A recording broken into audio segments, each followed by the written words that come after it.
Muchas gracias, Juan. Bueno, vamos a hablar hoy sobre selenografía. ¿Qué es selenografía? Selenografía es la ciencia que trata la topografía de la Luna. Y llamo a esta presentación como subtítulo Un viaje a la historia porque vamos a ir a la historia de los nombres de los accidentes geográficos en la Luna. Cómo nosotros llamamos a estos cráteres, mares y otros accidentes geográficos y de dónde vienen estos nombres. ¿Por qué razones históricas nosotros lo llamamos de esta manera? Para empezar, quiero poner en contexto en qué etapa de la historia estamos colocados. Muchos de los eventos que voy a nombrar pasan de 1600 a 1650. Eso quiere decir la primera mitad del siglo XVII. ¿Qué había pasado ahí? Bueno, Europa estaba recogiendo los frutos de la conquista y la colonización de un nuevo continente al mismo tiempo de sus viajes alrededor del orbe. Y esto había causado una época que se llamaba el Renacimiento, que había logrado en Europa un avance de las ciencias y de las artes. Entonces nosotros estamos colocados en esta etapa en la cual cabe recordar la corona española estaba en su famoso siglo de oro, haciendo conquistas y peleando batallas para poder mantener su hegemonía que con el paso del siglo iría perdiendo. Es solamente para dar un contexto de en qué época nos estamos situando. Muy bien. Desde hace mucho tiempo, pues, desde antes de la época que estaba hablando, pues nosotros ya observábamos la luna se puede observar a simple vista y ya podíamos ver ciertos accidentes. Alguna gente hablaba de el conejo de la luna, que poco difícil de ver, quizás si voltean su cabeza hacia la derecha, entrecierran los ojos, quizás empiezan a ver el famoso conejo de la luna. Y ya algunas personas habían pensado que estos accidentes o estas características que se miraban en la luna era debido a accidentes geográficos, pero no podíamos asegurarlo porque todavía no contábamos con un instrumento que nos corroborara eso que imaginábamos. Hasta que llegó llegó el mejoramiento de un instrumento que se llama el telescopio. Alrededor de 1600, en lo que se conoce como la región de los Países Bajos, se empezó a mejorar y no se sabe si el origen es específicamente de los Países Bajos, pero sí se sabe que se empezó a registrar y mejorar el instrumento llamado telescopio, que era básicamente un instrumento que ayudaba a acercar los objetos que se miraban a largas distancias. Uno de los avances fue que Galileo mejoró mucho el telescopio. Cabe resaltar que Galileo no inventó el telescopio, pero sí lo mejoró mucho y sobre todo fue uno de los primeros en apuntar el telescopio hacia los objetos celestes. Y entonces ya podíamos apreciar de una mejor manera la topografía de la Luna. Esto fue alrededor de 1600. Pues rápidamente los astrónomos se dieron cuenta que podían observar mejor la Luna con este instrumento y empezaron a hacer bocetos. Por ejemplo, aquí les pongo un ejemplo de uno de los bocetos que hizo Galileo una vez observó la Luna con su telescopio. ¿Sí? Ya podemos observar algo que parece cadenas montañosas y cráteres. Pero hubieron muchos bocetos y dibujos, pero no fue hasta aproximadamente 1624 que se obtuvo el primer mapa, como por así decirlo, en alta resolución, que no era un mapa ni era una fotografía, era un dibujo a mano, pero muy preciso. Este mapa fue encargado a Claude Melan por los astrónomos Gassendi y Fabry, porque ellos querían hacer un interesante experimento para medir la distancia entre dos ciudades en Francia usando un eclipse lunar. La sombra que proyectaba sobre la luna Y para poder hacer este experimento, entonces ellos necesitaban un mapa detallado de los accidentes geográficos de la Luna y encargaron este mapa a Claude de Melan. Y entonces esto sería como el primer boceto o primer, ¿cómo se diría? Dibujo de muy buena calidad que tenemos sobre la topografía de la Luna. Solo que había un problema. En este dibujo o en este primer dibujo de alta resolución no tenían nombres, las características de la Luna, los accidentes geográficos. Y entonces empezaron a aparecer maneras de poder nombrar o al menos indicar estos accidentes geográficos.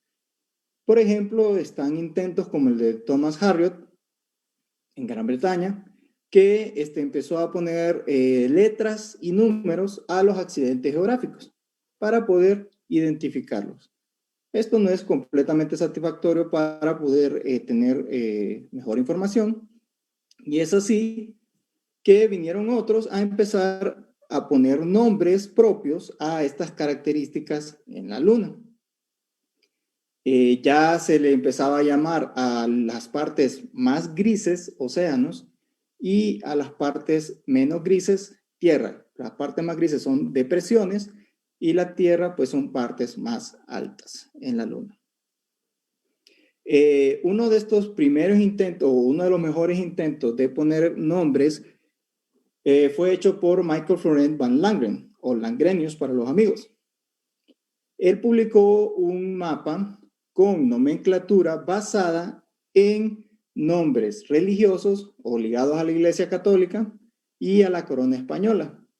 Langrenius era un neerlandés que estaba al servicio de la corona española, y entonces él, para quedar bien con sus jefes, puso nombres que estaban más relacionados con la corona española y con la religión católica, en vista de que en ese momento en la historia se estaban teniendo batallas, las guerras religiosas. Y entonces él optó por esta nomenclatura. Luego hubieron otros, como por ejemplo Johannes Hevelius y Giambattista Riccioli, que usaron sus propias nomenclaturas para poner nombres a los accidentes geográficos de la Luna. Por un lado, Johannes Hevelius en su selenografía de 1647 puso nombres que estaban basados en accidentes geográficos de la Tierra, por ejemplo, los Alpes, los Pirineos, el mar Mediterráneo. Ese tipo de nombres fue el que usó Hevelius para nombrar los accidentes geográficos en la Luna. Por el otro lado está Riccioli, que optó por poner nombres de eruditos y filósofos o astrónomos a los cráteres y otros fenómenos atribuidos a la Luna a las tierras y mares.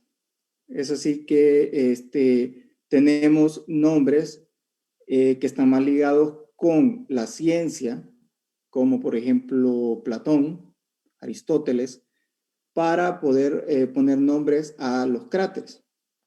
Esto fue alrededor de 1651. ¿Quién fue el ganador de todas estas nomenclaturas? Ven que todas pasaron en tiempos muy cercanos.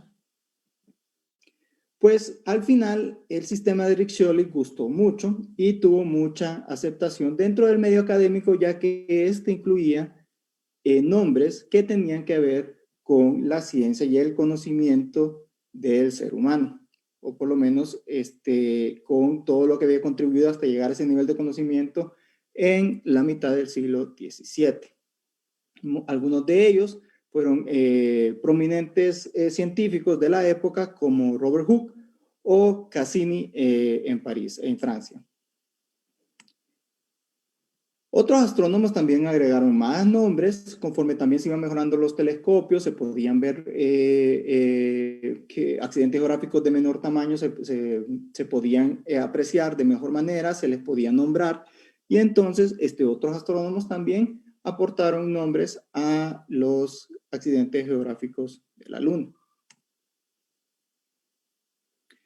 Aunque podríamos declarar a Riccioli como ganador de esto de la nomenclatura de los accidentes geográficos en la Luna, la verdad es que el sistema que usamos actualmente es una combinación de varios sistemas y también se le van agregando nuevas cosas en el camino. ¿Y ahora quién se encarga de los nombres? Bueno, desde 1935 la Unión Internacional de Astronomía adoptó mucho del sistema de Riccioli, como he dicho, no es el único sistema, pero adoptó un sistema más basado en el sistema de Riccioli como sistema oficial y es la que actualmente la Unión Astronómica Internacional Astronómica es la que se encarga de poner nuevos nombres a diferentes accidentes geográficos. Si quieren más información, pueden ir a esta página para poder saber cómo se llaman los nombres de los accidentes geográficos en la Luna. Muy bien, ahora sabemos de dónde vienen los nombres que usamos para los accidentes geográficos que están en la Luna. Ahora vamos a dar un pequeño viaje a algunos de los cráteres que están en la Luna y vamos a ver cómo es también al mismo tiempo un viaje a la historia.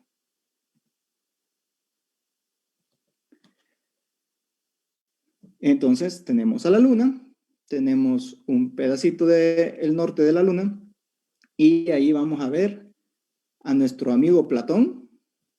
Este cráter enorme que está aquí se llama Platón, gran filósofo que influenció todo el pensamiento occidental junto con su amigo Aristóteles, que sería el cráter que está a la derecha en esta figura de la Luna. Muy bien, seguimos el recorrido por otros cráteres. Es la misma región, pero ahora nos vamos un poco más hacia arriba. Hacia arriba encontrarán a Anaxágoras. Anaxágoras es un filósofo muy importante de la antigua Grecia, que fue uno de los primeros que dio una explicación que es muy cercana a la explicación que tenemos actualmente sobre los eclipses. Esto fue hace más de 2000 años. Y en nombre a los aportes de Anaxágoras, en agradecimiento a los aportes de Anaxágoras, se le ha puesto este nombre a este cráter que está en el norte de la Luna. Y luego tenemos abajo, más abajo, cerca de aquí está Platón, aquí está Aristóteles, y más abajo tenemos a Eudoxo. Eudoxo se le atribuye la invención del concepto de la esfera celeste. Y también esto es muy importante porque está muy ligado a la filosofía griega y la filosofía de las esferas concéntricas. Y entonces, aquí arriba en el norte tenemos a muchos filósofos griegos que aportaron mucho al conocimiento de la humanidad y sobre todo al pensamiento científico. Bueno, nos vamos más abajo y vamos a encontrar a nuestro amigo Ptolomeo, Ptolomeo de Alejandría. Entonces aquí tenemos un cráter, cuesta un poco verlo aquí, pero es un cráter bastante grande, que está aquí. Él es Ptolomeo, a quien básicamente rigió la astronomía o el conocimiento astronómico durante casi 1,5 años y costó mucho que se cambiaran sus maneras de ver, donde él ponía a la Tierra en el centro del universo. No nos dimos cuenta que no era así, pero Ptolomeo tenía sus razones para poner el sistema de esa manera, y no es que Ptolomeo estuviera equivocado, es simplemente que su modelo era suficientemente bueno para ajustarse a las observaciones que tenía hasta ese momento. Y durante mucho tiempo su modelo fue el más aceptado dentro de los académicos.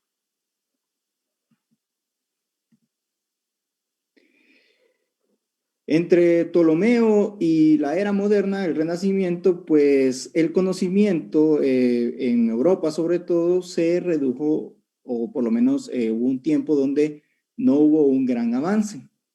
Durante ese tiempo fueron los musulmanes y los árabes los que, y junto con los persas, los que aportaron mucho al conocimiento humano. Entre ellos está el astrónomo Alba Tenius, quien fue un gran astrónomo que dejó mucha lógica matemática que luego sirvió para poder seguir con el avance del conocimiento científico. Este está muy cerca, aquí está Ptolomeo y al ladito tenemos a Alba Tenius. Junto con él está también Arzaquel. Arzaquel es un musulmán de la España musulmana que hizo muchos aportes a la astronomía, sobre todo con sus instrumentos como sus mejoras al astrolabio. Entonces, aquí abajo hay un cráter, abajo de mi amigo Ptolomeo, está cerca de Alba Tenius, y abajo está el cráter llamado Arzaquel. Seguimos con este viaje. Vamos a otra zona. Vemos dos grandes cráteres en esta zona de acá. Y ahí encontramos a Copérnico. Copérnico, que vivió cerca del Renacimiento, no fue el primero, pero él estableció su sistema copernicano, el cual decía que la Tierra junto con los otros planetas giraban alrededor del Sol.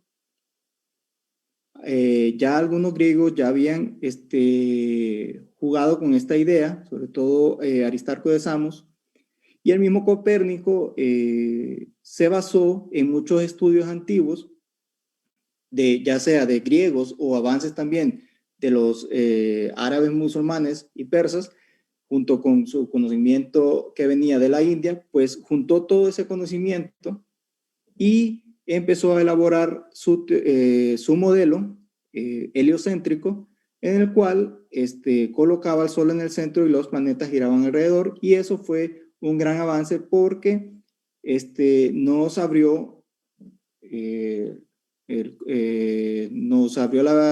los ojos hacia este modelo que con las observaciones ya mejoradas se ajustaba más a la realidad. Al ladito de Copérnico, ¿sí?, donde vemos otro cráter, está Kepler. Kepler es el que dijo que es cierto, Copérnico tenía razón, los planetas giran alrededor del Sol, pero no giran en círculos, porque Copérnico decía que giraban en círculos. Kepler fue el que descubrió que se mueven en formas de elipses, o sea, que forman elipses cuando los planetas orbitan alrededor del Sol. Esto es muy importante porque los descubrimientos de Kepler en los movimientos de los planetas es un fundamento muy básico para que después Newton desarrollara su famosa teoría de la gravitación. Y entonces vemos cómo observando los diferentes accidentes geográficos de la Luna, podemos hacer un viaje a la historia, a la filosofía, a la ciencia y al conocimiento en general de los seres humanos, gracias al sistema que implementó Riccioli y que seguimos implementando actualmente. Yo les recomiendo en la siguiente luna llena, si tienen un par de biniculares, pueden ver estos accidentes y tratar de encontrarlos en nuestra luna. Pero no nos vamos a quedar aquí. Vamos a conocer ciertos accidentes geográficos como los mares y océanos. En este mapa de la luna, al lado izquierdo, tenemos el océano de las tempestades. Arriba tenemos el mar de las lluvias. aquí abajo tenemos el mar de las nubes. Por aquí tenemos el mar de la tranquilidad.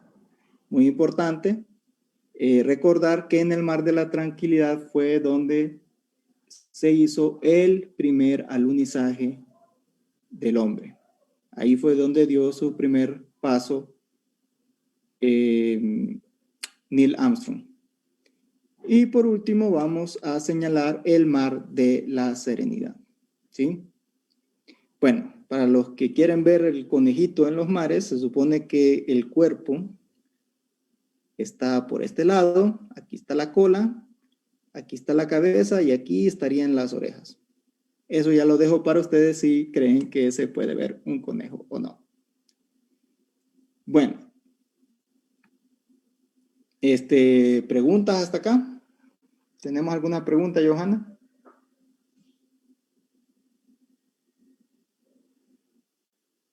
Muy bien. Vamos a continuar solamente con un par de conceptos más.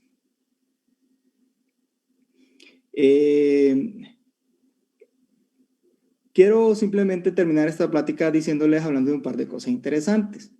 Si ustedes podrán darse cuenta, en toda la plática pareciera que siempre mostré un solo lado de la luna. Y eso es porque la luna nos da siempre la misma cara. Siempre. Por lo menos aquí en la Tierra. Entonces nosotros solo podemos ver un lado. En realidad, bueno, podemos ver un lado y un poquito más. Porque la luna tiene este movimiento que se llama libración, que es que nos muestra un frente, pero a veces se mueve un poco más para un lado, a veces más para el otro, y entonces nos deja ver un poco más de su geografía. O sea, que nos muestra el mismo lado, pero nos deja ver un poco más del 50%. Muy bien. Y entonces esto nos lleva a decir, bueno, ¿y qué pasa con el otro lado de la luna? Porque nosotros solo vemos uno, pero hay un lado oculto de la luna. Le llamamos oculto porque nosotros no lo vemos. No existe tal cosa como el lado oscuro de la luna, ¿sí? Fanáticos de Pink Floyd, pues pregúntele a ellos por qué le llaman el Dark Side of the Moon, que quería decir literalmente el lado oscuro de la luna. Yo creo que ellos se referían a algo más, pero no existe tal cosa como el lado oscuro de la luna. Existe el lado oculto de la luna. La luna tiene noche y día, la luna rota, y entonces, aunque nos muestre solamente un lado, eso no quiere decir que no hay día y noche en la luna. Sí las hay, ¿sí? Muy bien. Pero resulta que hay un problema, que no vemos el lado oculto, y entonces, ¿quién pone los nombres por ahí o cómo se han dado esos nombres? Bueno, para terminar esta plática, es justo hablar de ese tema. No pudimos ver el lado oculto de la luna hasta que llegamos a la era espacial. ¿Sí? Allá por 1957, los rusos mandaron el Sputnik y entonces pudimos mandar objetos fuera de la Tierra, y más adelante con las sondas Luna, los rusos pudieron ver el lado oculto de la luna por primera vez. Y es por eso que muchos de los nombres de los accidentes geográficos en el lado oculto de la luna son de origen ruso, aunque no todos, pero muchos son de origen ruso. En el lado oculto de la luna también podemos ver muchos nombres de personajes que han aportado al conocimiento de la humanidad. Es así que encontramos en el lado oculto, encontramos gente como Gauss, en los cráteres, en los nombres de los cráteres, nombres como Curie, nombres como Pasteur, Al-Khwarizmi, otro árabe que contribuyó mucho al conocimiento de la humanidad, Avogadro, D'Alembert, Mendeleev, y así Planck, Pauli, Van der Waals, y así vamos haciendo una lista de académicos y científicos más modernos, a los cuales en agradecimiento a sus aportes, pues se les ha puesto sus nombres a cráteres que están en el lado oculto de la luna. Bueno, es así como terminamos esta plática. Yo les agradezco mucho por su atención Y pues volvemos con Johanna a ver si hay preguntas sobre el tema. Bien, muchas gracias, profesor. Interesante charla. Creo que siempre la luna despierta el lado de nuestra curiosidad, pues ya que es el satélite, pues que podemos ver más cercano y que nos causa mucha admiración. Tenemos algunas preguntas. A ver por aquí. Heidi Yasmín Naranjo nos pregunta a qué se deben los nombres como de los mares y los océanos en la luna. Me imagino que ha de ser referencia también a que no podemos, como no hay agua en la luna, pues ¿por qué mares y por qué océanos? En realidad es porque nosotros no es que haya realmente agua en la luna, pero se le llama mares y océanos porque son grandes depresiones. Y hasta cierto punto tenían un aspecto como de mar, entonces se le empezó a llamar océano, mar. Y también, como son bajos relieves, en cierta manera también tiene lógica, porque esto quiere decir que si pusiéramos agua en la luna, si pusiéramos una gran cantidad de agua, así como en la Tierra, entonces los primeros lugares que empezarían a llenarse de agua serían estos lugares que llamamos mares y océanos, porque son a la vez grandes depresiones. Y entonces por eso viene el nombre de mar. Muchas gracias. Y pues nos pregunta Anthony Maradiaga, ¿por qué afecta la luna al oleaje de la Tierra? Eso es porque todo cuerpo que tiene una masa tiene un campo gravitacional, y ese campo gravitacional afecta a los otros cuerpos que están cercanos. Si bien es cierto, la luna gira alrededor de la Tierra debido al campo gravitatorio de la Tierra, la luna también hace un efecto. Es más, para ser honestos, no es que la luna gira alrededor de la Tierra. La luna gira alrededor del centro de gravedad del sistema Tierra-Luna. Entonces, ambos cuerpos se ven afectados por sus campos gravitatorios, y son los campos gravitatorios de la luna los que afectan más a las masas de agua. Porque ven que los líquidos, como el agua, tienen la capacidad que se amolda al recipiente que lo contiene debido a la gravedad. Entonces, cuando la luna pasa cerca de una masa de agua, esta intenta atraer el agua un poco. Entonces eso crea que el agua se levante un poco. Claro, no es tanto, pero es suficiente para que nosotros lo notemos en la Tierra. Entonces viene el efecto de las mareas. Bien, muchas gracias, profesor, por las respuestas. Nos agradecen pues a usted por la respuesta que ha dado a las preguntas. Muchas felicitaciones también por parte de Heidi Yasmín Naranjo. Muchos saludos a todas las personas que están conectadas el día de hoy. Podemos ver que la verdad estos temas nos llenan, nos atraen más a la ciencia, que eso es lo importante que tenemos que recordar siempre. Igualmente, les recordamos a todos los que nos ven por cualquiera de los canales de Facebook que nuestra facultad está siempre abierta y dispuesta a aclarar cualquier duda, ya sea tanto de estos temas que tocamos en astronomía en casa, como de los temas relacionados a las carreras de la facultad. Y pues creo que por los momentos no hay más preguntas. Muchas gracias por estar conectados con nosotros. Estamos pues ya retomando nuevamente estas noches de astronomía en casa. Recuerden que pueden vernos el próximo viernes a las 6 de la tarde en este mismo canal, ya sea de la Facultad de Ciencias Espaciales o el de la Universidad Nacional Autónoma de Honduras, o Presencia Universitaria y UTV, que también son miembros de la Universidad Nacional Autónoma de Honduras. Igualmente les agradecemos a todos sus preguntas. Profesor, no sé si tiene algún mensaje para cerrar. Bueno, espero yo que les haya gustado, y espero yo que les haya metido el gusanito de que agarren unos binoculares o un telescopio si tienen, pero con unos binoculares es suficiente, y la próxima luna llena vayan a ver la luna y traten de encontrar todas estas cosas que vimos hoy. Así es, perfecto. Bueno, y antes de despedirnos, siempre les recordamos que puedan usar sus mascarillas, seguir todos los protocolos de bioseguridad. Estamos en una etapa que en el país que hay altos contagios, la cantidad de contagios que hay en este momento es increíble y pues les recordamos que usen siempre sus mascarillas, se lave constantemente las manos con agua, jabón y si no tiene agua y jabón pues usar gel que tenga un porcentaje de alcohol de arriba de 70.